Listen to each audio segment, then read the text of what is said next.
Well, that's the first time people actually really noticed me at all as an actress. You know what I mean? I think that it was a really high profile project, and it got a lot of recognition, did really well at the box office in the first few weeks, you know, against like, I think Jim Carrey, which opened really big for the first time that week as well. So it was a really good time. It was a good time. I mean, I would say that kind of, figuratively being put me on. When I put it in my ear, she opened the door and said, Selena, close that door.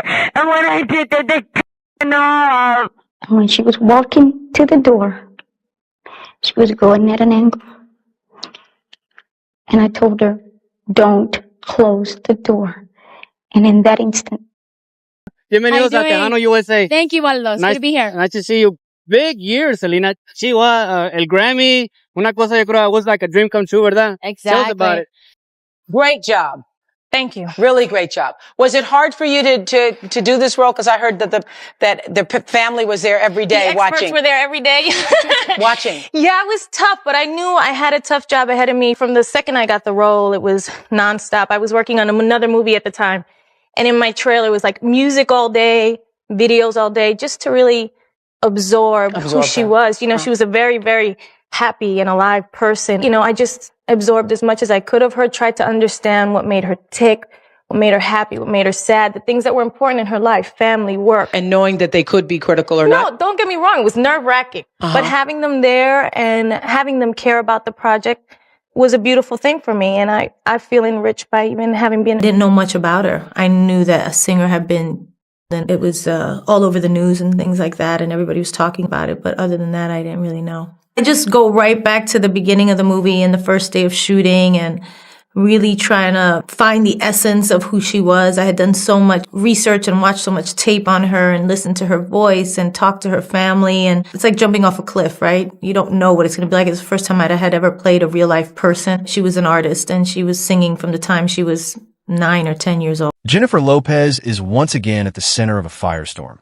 And this time, it's not about love, divorce, or a canceled tour. It's about Selena. Fans are dragging J.Lo after resurfaced comments made it sound like Selena Quintanilla's life, legacy, and tragic death were nothing more than a convenient stepping stone to fame. The backlash hit especially hard because it erupted just days after Selena's father passed away, reopening wounds that never truly healed. Now people are asking the question no one wants to say out loud.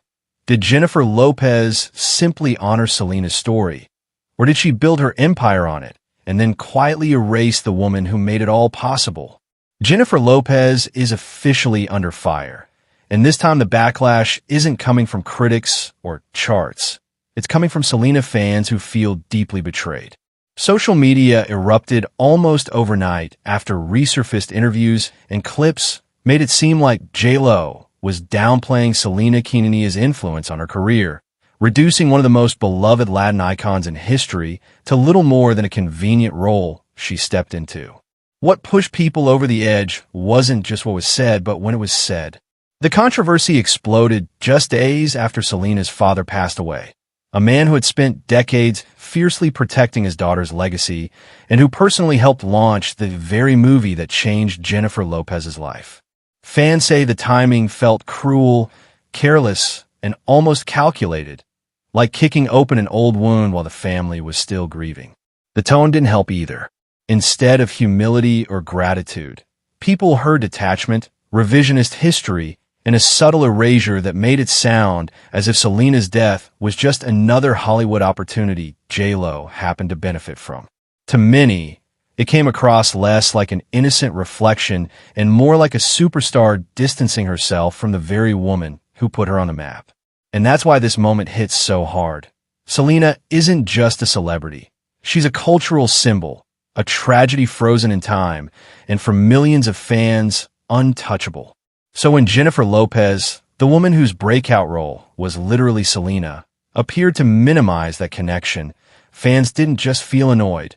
They felt disrespected. Selena Quintanilla wasn't just a rising star. She was a once-in-a-generation phenomenon who carried an entire culture on her shoulders before she was even old enough to fully grasp her own influence. She was young, vibrant, bilingual, and breaking barriers in an industry that had never truly made space for a Mexican-American woman to dominate on a global level. Selena didn't just sing, she represented possibility. For Latino families, she was proof that you didn't have to erase where you came from to make it big. Her music played at backyard parties, family barbecues, quinceañeras, and car rides, becoming woven into everyday life. And because her life was cut short at just 23 years old, Selena is forever frozen in time, full of promise, joy, and unrealized potential. That's why her death isn't just remembered, it's protected. Fans don't see Selena as a chapter in pop history. They see her as sacred. Any conversation about her carries emotional weight, and anyone who benefited from her legacy is expected to handle it with reverence, humility, and care. That's exactly why Jennifer Lopez's resurfaced comments hit such a nerve. In interviews that began circulating again online, J.Lo appeared to casually admit that she didn't really know who Selena was before landing the role, framing the film as just another acting opportunity rather than a deeply personal story rooted in loss. On their own, the comments might have raised eyebrows, but paired with the timing, they felt unforgivable to many fans. These remarks gained traction mere days after Selena's father passed away, reopening decades-old grief for a family that entrusted Jennifer Lopez to tell Selena's story with respect. To fans, it felt like a slap in the face. The woman whose career exploded because of Selena now sounding detached from her importance, right as the man who protected Selena's legacy was laid to rest. People didn't hear honesty, they heard dismissal. And in the court of public opinion, tone matters just as much as truth. To understand why emotions run so high, you have to revisit the moment that shattered everything. Selena's death wasn't the result of fame or excess. It came from betrayal by someone she trusted completely. Yolanda Saldivar wasn't a stranger. She was inside Selena's inner circle, managing her fan club and boutiques with access to her money, her schedule, and her trust. That access became dangerous. When financial irregularities surfaced and Yolanda was confronted, the relationship imploded. What followed was a final meeting meant to retrieve documents, not to say goodbye. Instead, it ended with Selena being shot in the back, running for help, and collapsing as the world lost a star it barely had time to fully appreciate. The violence wasn't just shocking, it was intimate. That's why fans still speak about Selena's death in hushed tones. It wasn't just a murder, it was a theft of a future. In the aftermath, Hollywood did what it always does. It moved fast. Almost immediately, there was talk of a biopic of telling Selena's story on the big screen while public interest was at its peak.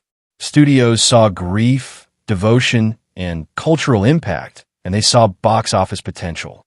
The Selena movie quickly became one of the most anticipated projects of the decade, carrying enormous emotional responsibility alongside massive commercial promise. Whoever landed that role wouldn't just be playing Selena. They would become forever linked to her name. The film wasn't just another biopic, it was a gateway. And for the actress cast, it had the power to change everything overnight. At that point in time, Jennifer Lopez was nowhere near the global icon she is today. She wasn't a household name, she wasn't a pop star, and she certainly wasn't a media powerhouse. She was a working actress, ambitious, hustling, and largely under the radar. A few supporting roles, some dance credits, and a lot of auditions defined her career. The Selena role wasn't just important, it was make or break. Landing it meant instant visibility, critical attention, and a level of exposure most actors only dream of. It was a massive gamble, but also a golden opportunity. And when Jennifer Lopez stepped into Selena's shoes, the trajectory of her life changed forever, setting the stage for everything that came next. By the time auditions rolled around, Jennifer Lopez wanted the role badly, almost too badly depending on who you ask. Multiple actresses were considered, and despite later narratives, Selena's father Abraham Quintanilla was not immediately sold on J.Lo. He reportedly felt there were other performers who looked more like Selena or had a deeper connection to her music and background. But Jennifer didn't back off. She pushed. She auditioned, re-auditioned, and aligned herself closely with the director, ultimately tipping the scales in her favor. Once cast, her preparation went far beyond standard method acting. She immersed herself in Selena's voice, mannerisms, and personal life with an intensity that, at first, sounded admirable. She studied tapes relentlessly, replaying interviews and concerts until she could mimic Selena's laugh, her walk, her expressions. But as the stories piled up, admiration slowly gave way to discomfort. What began as dedication started to look like fixation. As production moved forward, the lines grew even blurrier. Jennifer Lopez didn't just research Selena, she stepped into her world. She spent extensive time with the family, lived in Selena's home during filming, and even slept in her bed. To some, that level of access was symbolic, a way to absorb Selena's spirit and do her justice. To others, it felt unsettling, like the boundaries between tribute and takeover were dissolving. Fans began to notice how Jennifer's image evolved after the film. Her styling, her hair, her fashion, even her performance persona began echoing Selena's in ways that felt less coincidental over time. The question quietly shifted from, is she honoring Selena, to, is she stepping into the space Selena left behind? And once that question took root, it never really went away. What truly reignited the backlash, though, was the growing list of contradictions. In older interviews, Jennifer Lopez spoke warmly about Selena, saying she looked up to her, admired her impact, and felt deeply connected to her story. She framed the role as meaningful and transformative, something she approached with reverence. But fast forward to more recent interviews, and the tone changes.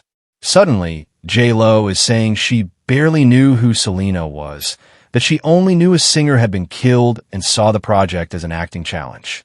For fans, those statements don't just conflict, they cancel each other out. You can't both be inspired by someone and barely know them. You can't claim deep respect while minimizing their importance. The inconsistency made people feel like the truth was being rewritten to suit the moment. And once the internet got involved, it was over. Fans came armed with receipts, old clips, past interviews, quotes, timelines, all laid out side by side to expose what they saw as revisionist history. Comment sections flooded with anger, disappointment, and disbelief. People pointed out that Selena had been performing professionally since early childhood, contradicting Jennifer's offhand remarks. Others reminded the world that J.Lo's music career didn't take off until after Selena, not before. This wasn't a handful of critics stirring drama. It was a widespread backlash across platforms, cultures, and generations. For many fans, this wasn't about jealousy or hate. It was about respect, and they felt it had been crossed. What makes this controversy sting the most is who isn't here to respond. Abraham Quintanilla spent his life protecting Selena's legacy, fighting to ensure her story was told correctly and with dignity. He approved the film. He trusted Jennifer Lopez. And now, just days after his passing, those resurfaced comments feel like a final insult, one he can't defend his daughter against. For the family and fans alike, it feels like Selena's name was used to build an empire, only to be quietly minimized once it was no longer needed. That's not just upsetting, it's heartbreaking. So now the question lingers, louder than ever. Was this simply a young actress seizing the opportunity of a lifetime, doing what anyone would do to break through in Hollywood? Or is this the story of a star who climbed the ladder on the back of a legend, and then slowly rewrote the narrative once she no longer needed her? Selena can't speak for herself. Her father no longer can either. And that silence is exactly why this debate refuses to die.